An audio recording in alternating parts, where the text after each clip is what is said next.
Quelque chose de très grave se passe dans les coulisses de la foi, et peu de gens s'en rendent compte. Ce que vous allez voir ici ne concerne pas seulement la politique dans l'Église, c'est une véritable guerre spirituelle, réelle, invisible et urgente. Tandis que le monde regarde, le ciel écoute. Nous sommes face à une décision qui peut changer le destin spirituel de millions de personnes, et peut-être même le vôtre. Si vous cherchez la vérité, l'intuition, une connexion avec le divin et une transformation profonde de votre âme, regardez jusqu'à la fin. Ne ignorez pas cet appel. Beaucoup de ceux qui regardent les vidéos de cette chaîne ne sont pas encore abonnés. Si ce contenu vous touche, cliquez maintenant sur « S'abonner » et laissez un like. Cela aide à diffuser la lumière à d'autres. Vous n'êtes pas ici par hasard. C'est peut-être l'éveil que votre foi attendait. Ah, mon ami, ce qui se joue derrière les portes fermées du Vatican dépasse les intrigues humaines.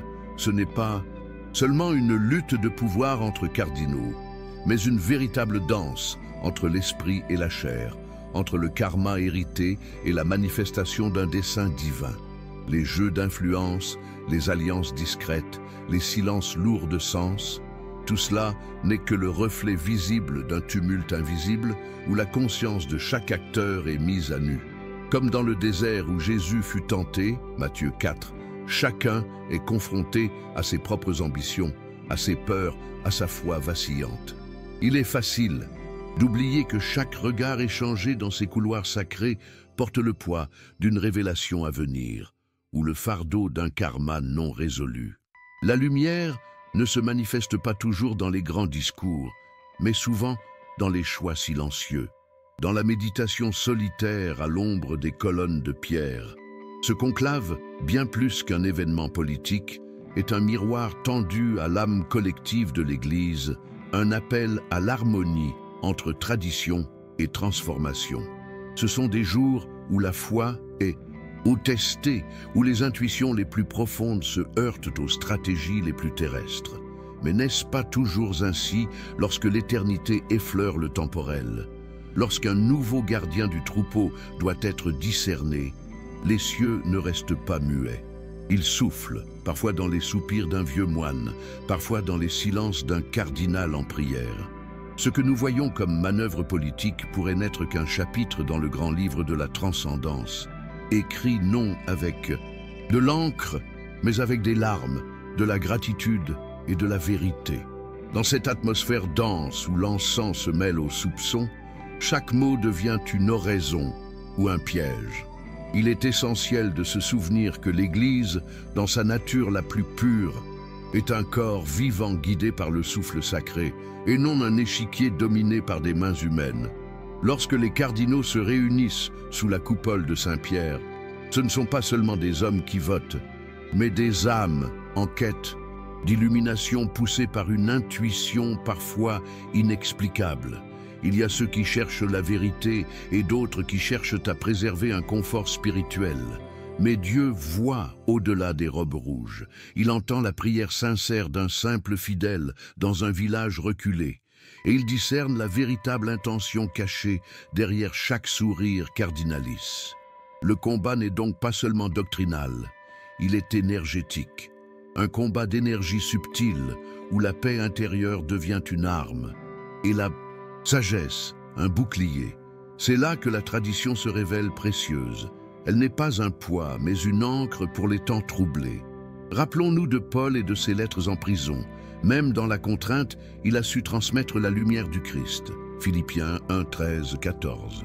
De la même manière, certains cardinaux, même isolés, même marginalisés, peuvent être porteurs de connaissances sacrées, de feu intérieur, de cet appel éternel vers le sacerdoce véritable.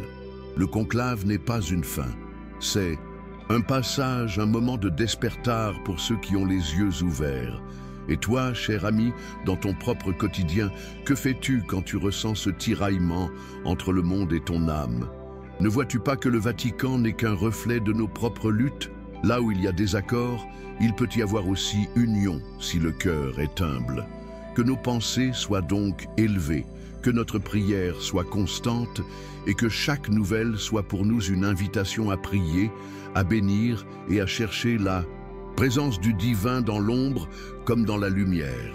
Tu sais, parfois, même les plus fervents peuvent sentir leur foi vaciller, non pas parce qu'ils renient la vérité, mais parce qu'ils se perdent dans les flots du doute. Ce qui se passe parmi les cardinaux proches de François n'est pas différent de ce que nous vivons tous, lorsque nos convictions sont remises en question. La marée semble tourner, oui, mais cela ne signifie pas un rejet du divin. Peut-être est-ce plutôt une étape nécessaire, vers une transformation plus profonde. Dans Luc 22, 31-32, Jésus dit à Pierre, « Satan vous a réclamé pour vous cribler comme le blé, mais moi, j'ai prié pour toi, afin que ta foi ne défaille pas. » C'est précisément ce que nous voyons, une épreuve collective, une sorte de criblage spirituel. Ceux qui semblaient solides montrent maintenant des signes d'hésitation. Est-ce une faiblesse ? Non, c'est une invitation à la méditation, à l'introspection, à cette fameuse conscience qui nous pousse à chercher au-delà des apparences. C'est souvent dans le silence intérieur que l'on trouve les plus grandes révélations. Et parfois, c'est en quittant les certitudes faciles qu'on se rapproche de la lumière véritable. Il est crucial de discerner. Est-ce la peur qui fait reculer ces cardinaux ? Ou une intuition que le chemin emprunté nécessite réajustement? Dans les deux cas, la grâce de Dieu demeure active et l'esprit n'est jamais en repos. Le karma collectif d'une institution millénaire pèse sur les épaules de ces hommes, mais le sacerdoce exige aussi l'humilité de reconnaître quand l'unité devient façade et que la paix ne peut être maintenue sans harmonie intérieure. Peut-être est-ce le moment de redécouvrir le sacerdoce comme service, comme offrande sacrée, loin des projecteurs, dans le cœur du silence. L'Église a toujours connu des périodes de reflux et d'avancée, des moments où les vents de l'esprit soufflent librement, et d'autres où la lourdeur des institutions semble freiner l'élan de la foi. Ce que nous voyons, c'est une lutte subtile entre la manifestation d'un projet spirituel et les chaînes invisibles du pouvoir. Et pourtant, ce n'est pas nouveau. Rappelle-toi d'Élie, seul sur le mont Carmel, confronté à des prêtres nombreux, mais vide de feu divin, 1 Roi 18. Ce n'est pas le nombre qui détermine la vérité, mais la présence de Dieu. Les hésitations des cardinaux ne sont pas des trahisons. Elles sont souvent le fruit d'une tension intérieure entre la tradition et une certaine modernité perçue comme adaptation culturelle. Il y a dans cette hésitation un appel à l'authenticité, ne plus simplement suivre une ligne idéologique, mais retrouver le souffle de l'esprit. Et toi, mon frère, as-tu déjà ressenti cette pression de suivre le groupe, même quand ton cœur te disait autre chose? C'est là que la sagesse intervient, que la foi devient acte de courage. La réincarnation de la mission ecclésiale passe par ces instants de crise. Rien ne se perd quand on agit dans la gratitude et la vérité. Peut-être ces cardinaux vivent-ils leur propre Gethsémani, un moment de prière profonde, de lutte intérieure, de sueur et d'angoisse, mais aussi de soumission au plan divin. Matthieu 26, 39. Le plus beau, c'est que l'Église est toujours guidée, même dans le doute. Car l'union véritable n'est non pas de l'accord forcé, mais de la confiance commune en un Dieu qui voit au-delà des stratégies humaines. Restons donc en prière pour eux et pour nous aussi, afin que chacun retrouve son axe, son alignement sacré, et que la voix de Dieu ne soit pas couverte par les bruits du monde. Il y a quelque chose de profondément sacré dans la simple présence d'un ancien. Quand un homme comme le cardinal Joseph Zen, âgé de 93 ans, traverse des continents pour être là, même sans pouvoir voter, il incarne plus qu'un titre. Il devient un symbole vivant de la tradition et de la sagesse. Ces hommes sont des gardiens silencieux de la mémoire spirituelle, des témoins de l'histoire vivante du peuple de Dieu. Leur âme porte les cicatrices de tant de combats pour la vérité, pour la conscience, pour l'Évangile. Et leur regard, souvent voilé par les années, voit plus loin que les yeux jeunes et vifs. N'est-ce pas dans la vieillesse que Siméon a reconnu le Christ dans les bras de Marie, Luc 2, 25-32? Ces cardinaux âgés, bien que privés du droit de vote, exercent une influence profonde sur ceux qui les entourent. Leur intuition, affinée par la prière et la méditation, parle d'une autre voix, celle de l'éternité. Ce qu'ils transmettent, c'est la lumière de la fidélité au long cours, la foi éprouvée par le feu, la gratitude née de l'endurance. Ils ne manient plus les leviers du pouvoir, mais leur simple présence est une oraison incarnée, une manifestation de la paix dans un monde agité. Quand ces anciens parlent, même peu, les jeunes écoutent, parce qu'ils sentent que derrière chaque mot, chaque silence, se trouve une union avec le divin, une connexion invisible mais réelle avec le sacerdoce du Christ. Ce sont eux, les piliers du temple intérieur. Leur rôle, transmettre, bénir et rappeler que la course ne se gagne pas par la vitesse, mais par la persévérance. Ce qui est touchant dans la figure de ces cardinaux âgés, c'est leur capacité à transcender les jeux institutionnels. Ils ne cherchent plus à plaire, ni à bâtir une carrière. Ils sont là, ancrés dans leur mission, comme des arbres anciens dont les racines plongent profondément dans la terre sacrée de la foi. Le monde court, eux marchent lentement, mais chaque pas est une prière. Ils nous rappellent que la véritable autorité ne vient pas du pouvoir temporaire, mais de la transformation de l'être. Dans 2 Timothée 4, 7, Paul déclare « J'ai combattu le bon combat, j'ai terminé la course, j'ai gardé la foi ». C'est exactement cela. Ces hommes ont gardé la foi, souvent au prix de grandes douleurs, de sacrifices silencieux, de luttes spirituelles que personne n'a vues. Ils sont devenus des sources d'inspiration, non pas pour ce qu'ils disent, mais pour ce qu'ils sont. Des torches humaines, éclairant le chemin non par leur éclat, mais par leur fidélité constante. Leur présence à Rome, même muette, est une révélation. Elle dit à tous, nous sommes encore là et nous prions. Et cette prière vaut 1000 discours, car dans l'économie divine, rien n'est perdu.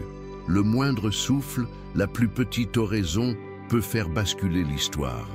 Peut-être que l'Église d'aujourd'hui a plus besoin d'hommes qui prient que de voix qui débattent. Leur rôle est d'être là tout simplement, en paix, en harmonie avec leur âme, unis dans une connexion invisible à la source. Et si nous apprenions de leur silence, si, comme eux, nous choisissions parfois l'humilité au lieu de l'agitation, la sagesse au lieu de l'opinion, ce serait là un premier pas vers une vraie renaissance spirituelle. Ah, les chemins du pouvoir sont souvent pavés d'ombre. La sortie silencieuse et inexpliquée du cardinal Becciu, enveloppée dans le mystère d'une lettre sans date, soulève bien plus que des soupçons humains. Elle évoque une réalité spirituelle plus profonde, celle des combats invisibles que l'on mène dans le secret du cœur. Car lorsqu'un homme quitte une fonction aussi élevée dans un murmure, il y a là, peut-être, une guerre intérieure que personne ne voit, mais que Dieu entend. L'Écriture nous enseigne que tout ce qui est caché sera révélé. Luc 8, 17. Et cela nous ramène à l'idée de vérité, de justice céleste, qui dépasse nos tribunaux terrestres. Peut-être que Becciu, dans son silence, a choisi une forme de méditation forcée, un exil intérieur propice à la conscience. Et si cette chute apparente était une invitation à la transformation? Parfois, la grâce se cache dans les événements que l'on considère comme des chutes. Il y a des moments où l'Esprit nous retire du tumulte non pour nous punir, mais pour nous éveiller à une autre dimension de nous-mêmes. Une lettre sans date peut être un signe, celui d'une manifestation du divin hors du temps humain. Et dans ce silence imposé, il peut y avoir révélation. Rappelle-toi de Jonas dans le ventre du poisson, Jonas 2, ce qui semblait être une fin, était en réalité un lieu de réincarnation intérieure, de prière, de retour vers le sacerdoce authentique. Dans le cœur du silence, Becciu a peut-être entendu une voix plus forte que toutes les convocations humaines. Et si sa disparition du devant de la scène était l'œuvre d'un Dieu jaloux de l'âme de ses serviteurs? Dans la tradition chrétienne, il est souvent question de désert, ce lieu rude, silencieux, qui dépouille, mais qui guérit. Moïse, David, Jésus. Tous ont connu ces lieux d'isolement où l'on apprend à écouter avec l'intuition et non avec les oreilles du monde. Peut-être que la sortie de Béchiou du cercle visible du pouvoir n'est pas une chute, mais une invitation à renaître. Le karma de nos actes, même dans les coulisses du Vatican, ne disparaît jamais. Il se transforme, il s'alchimise, parfois dans la douleur, souvent dans la solitude. Mais cette solitude peut devenir un sanctuaire. Le divin n'agit pas toujours par le tonnerre ou l'éclat. Il agit dans les petits gestes, dans les silences lourds de sens, dans l'oraison muette d'un cœur qui revient à lui. Et toi, dans tes propres retraits, as-tu déjà perçu cette présence qui ne crie pas mais qui emplit tout, cette paix étrange qui vient quand tout semble s'effondrer?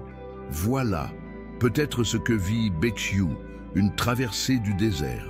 Ce n'est pas à nous de juger les circonstances, mais de prier pour que cette étape devienne une porte vers la sagesse. Car le monde a besoin d'hommes transformés, non pas par la disgrâce sociale, mais par l'illumination intérieure.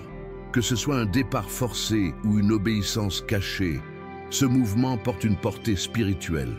Peut-être que de cette obscurité naîtra une lumière nouvelle, pour lui et pour ceux qu'il a influencés.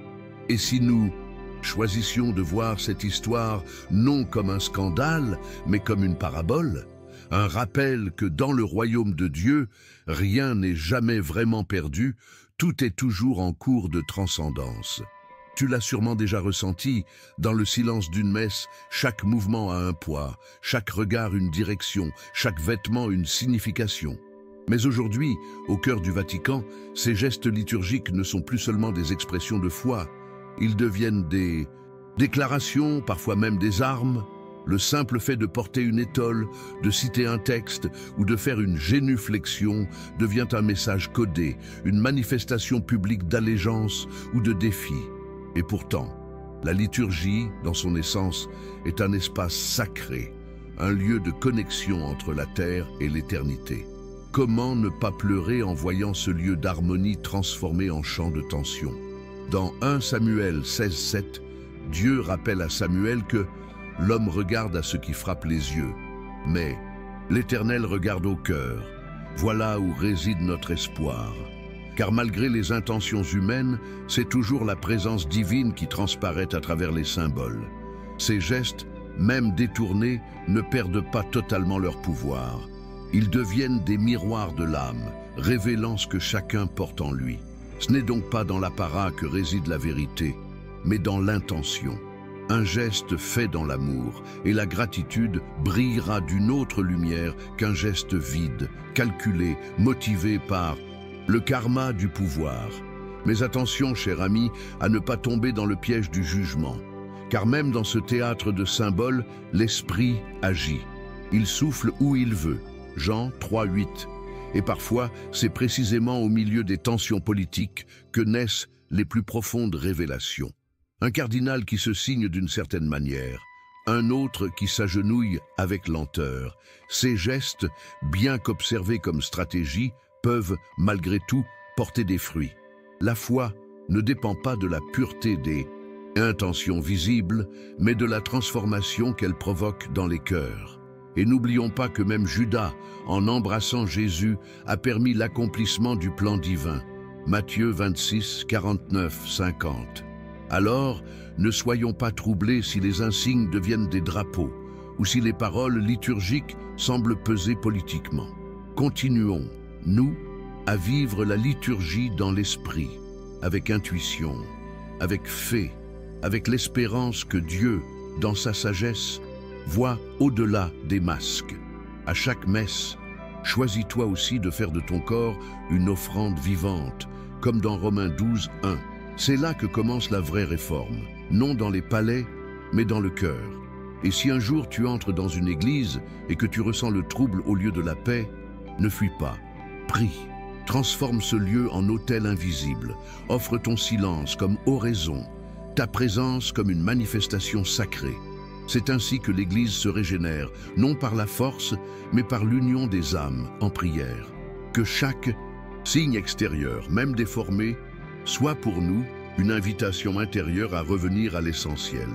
L'amour, la vérité et la connexion vivante avec celui qui ne change jamais. Il y a des mots qui réconfortent et d'autres qui divisent, sans même que l'on s'en rende compte. Lorsque l'on passe subtilement du langage de l'unité à celui d'une diversité sans fondement spirituel, quelque chose se fissure dans l'âme du peuple de Dieu.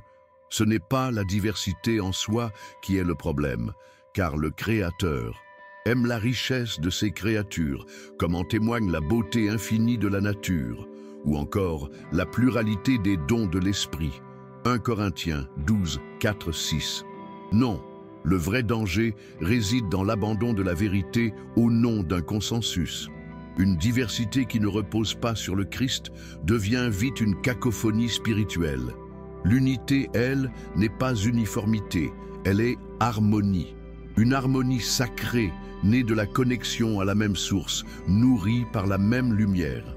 Lorsque la rhétorique se transforme, en slogan creux, on oublie que la parole n'est pas faite pour séduire, mais pour transformer. Jésus ne cherchait pas à plaire à tous, il appelait à la conversion. Dans Jean 17, 21, il priait pour que tous soient un, comme lui et le Père sont un. Voilà la mesure, voilà le modèle. Et nous, que faisons-nous de cette prière? La diversité qui nie l'esprit devient un prétexte pour éteindre la flamme. Le karma collectif de l'Église est façonné par ses choix de langage, car les mots que l'on prononce façonnent les mondes que l'on bâtit.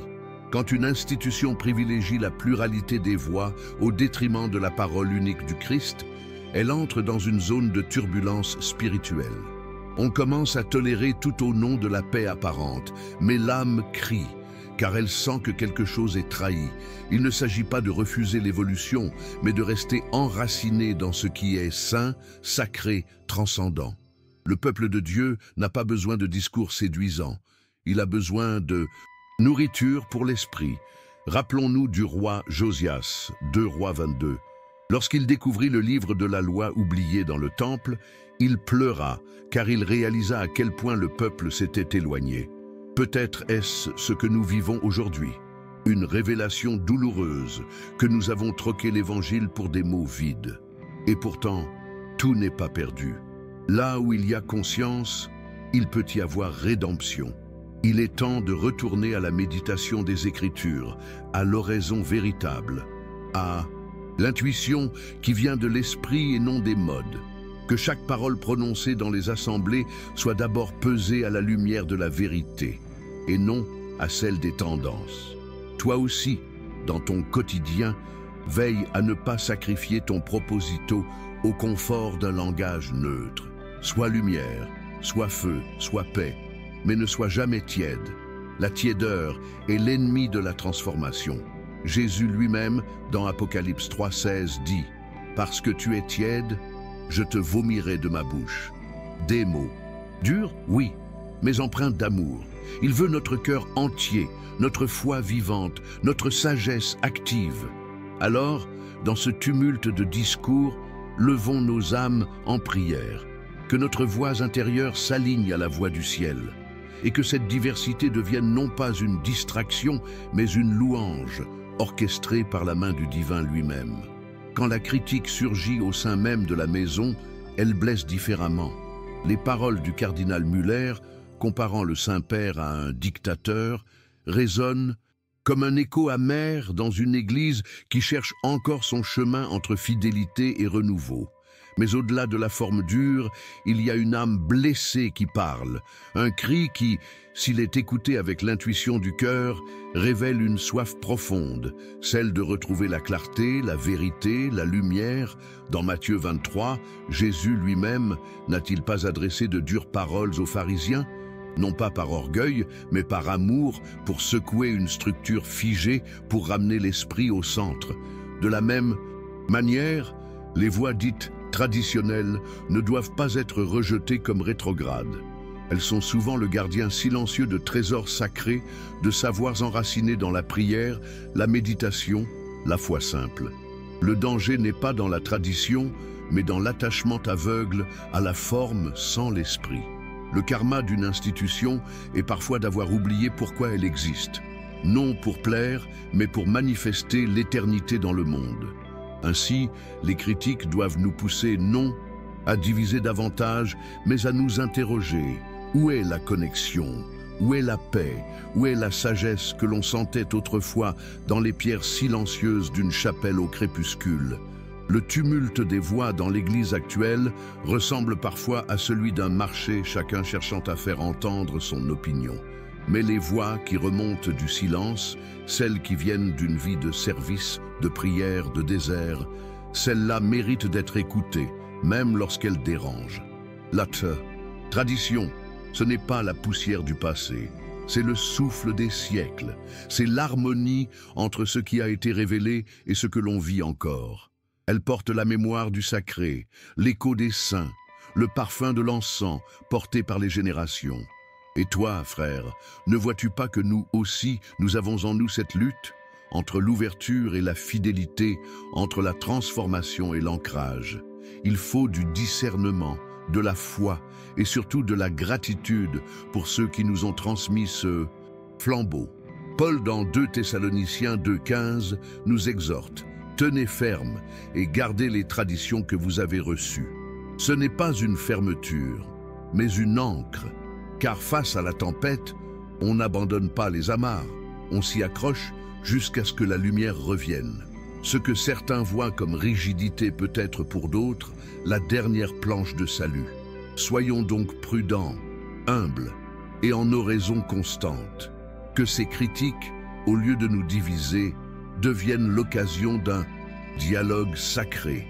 Non pas pour avoir raison, mais pour marcher ensemble vers l'unité véritable, celle qui transcende les mots, les étiquettes, les idéologies et qui fait place à l'esprit de vérité. Il y a un murmure qui monte, plus fort que les homélies, plus vrai que les slogans, un clameur sacré, né du cœur de ceux qui ont soif non de modernité, mais de vérité. Ce que beaucoup attendent, ce n'est pas un pape stratège, mais un homme de prière, pas un diplomate culturel, mais un prophète qui marche pieds nus sur les pierres de la foi, les mains levées vers le ciel. L'Église n'a jamais été appelée à séduire, mais à illuminer. Et ce feu ne vient pas des ajustements sociétaux, mais d'une révélation.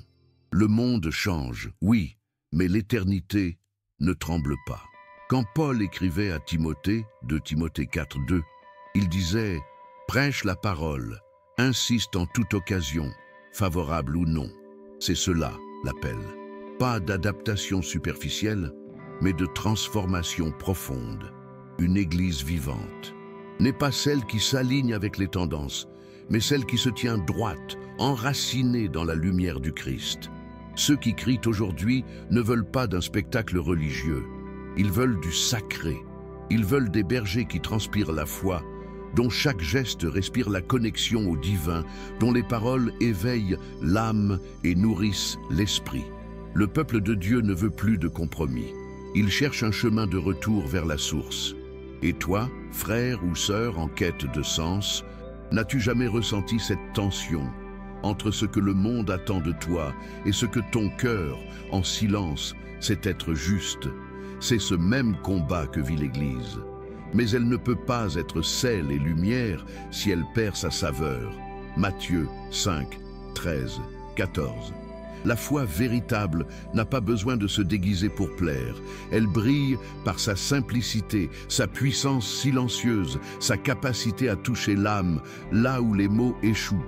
Il ne s'agit pas de rejeter le monde, mais de le relever par l'inspiration venue d'en haut.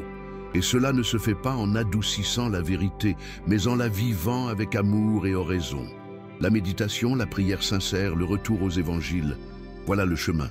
Le peuple ne veut pas d'une église caméléon, il veut une église phare. Une église dont les gardiens soient habités par l'esprit, dont les décisions viennent de la conscience et non de la pression politique. Cette soif n'est pas nouvelle. Déjà les prophètes la portaient, criant dans le désert: « Préparez le chemin du Seigneur » Ésaïe 43. Aujourd'hui, le désert n'est plus extérieur, il est dans les cœurs endormis. Mais la bonne nouvelle, c'est que le désert est aussi le lieu des plus grandes révélations. Là où il n'y a rien, Dieu peut tout créer. C'est dans l'absence de bruit que naît l'écoute véritable. C'est dans le vide que l'intuition se fait claire. Alors prions, non pas pour une Église qui s'adapte, mais pour une Église qui rayonne. Une Église où chaque fidèle devient gardien du feu sacré, où chaque liturgie devient une manifestation du royaume, et où chacun comprend que la vraie paix ne vient pas de l'acceptation de tout, mais de la fidélité à l'essentiel. Et maintenant, c'est à vous. Quelle partie de cette vidéo a le plus touché votre âme? Pensez-vous que nous vivons un moment décisif pour la foi? Partagez votre avis dans les commentaires. Votre expérience peut éveiller d'autres consciences. N'oubliez pas de laisser un like, cela aide énormément à faire circuler ce message auprès de plus de personnes. Et si vous n'êtes pas encore abonné, cliquez maintenant sur s'abonner et activez la cloche pour ne manquer aucun des prochains contenus qui peuvent transformer votre chemin spirituel. Continuez votre parcours de foi en regardant la prochaine vidéo qui va s'afficher à l'écran. Vous y découvrirez des révélations encore plus profondes sur les signes de notre temps. Que la paix et la lumière vous accompagnent et à très bientôt dans nos prochaines vidéos.